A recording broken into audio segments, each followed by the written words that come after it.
Good evening and welcome to tonight's broadcast.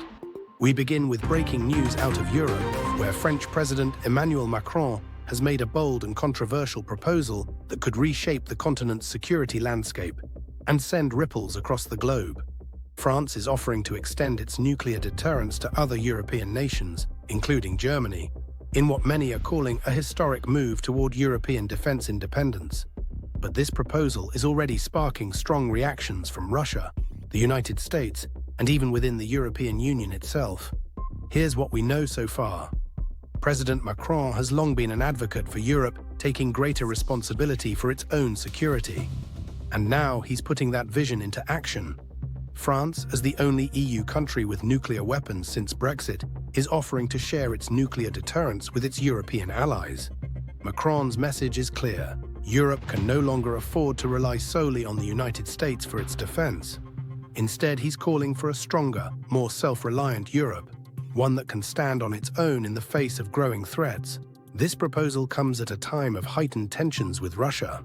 Let's not forget, Russia's invasion of Ukraine and its aggressive military posturing in Eastern Europe have left the continent on edge. By extending its nuclear umbrella, France is sending a direct message to Moscow. Europe is ready to defend itself, but Russia is not taking this lightly. Officials in Moscow have already condemned the proposal, calling it provocative and destabilizing. They see it as a direct challenge to their influence in Europe, and experts warn it could escalate tensions even further. But this isn't just about Russia. Macron's proposal also has major implications for the United States.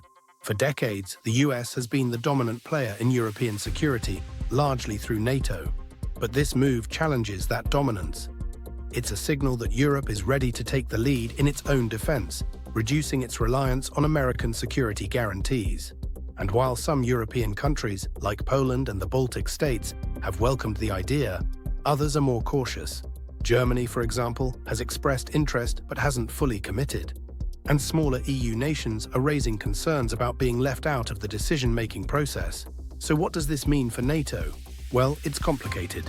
On one hand, Macron's proposal could strengthen Europe's defense capabilities, which would benefit NATO as a whole.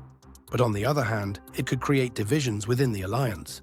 Some members might see this as undermining the US-led nuclear umbrella, and that could lead to friction.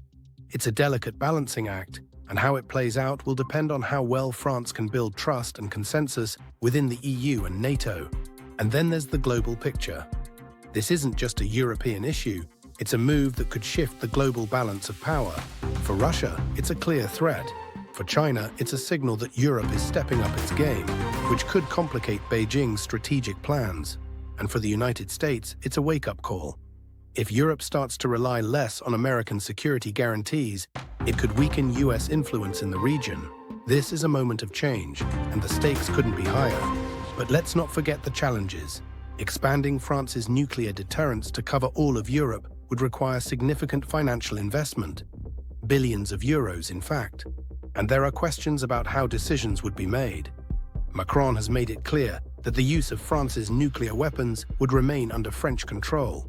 But that raises concerns among other European nations, who may want a say in decisions that could affect their security. Domestically, Macron is also facing criticism.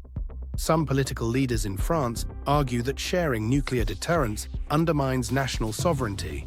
Others worry about the risks of escalating tensions with Russia. And across Europe, there's a broader debate about whether this is the right path forward.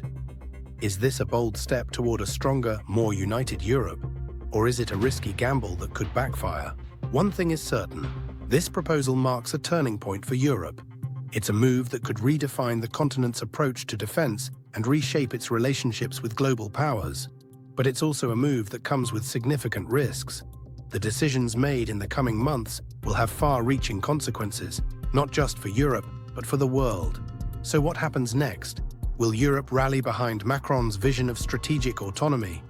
Or will this proposal deepen divisions within the EU and NATO? And how will Russia and the United States respond? These are the questions that leaders across the globe are grappling with right now.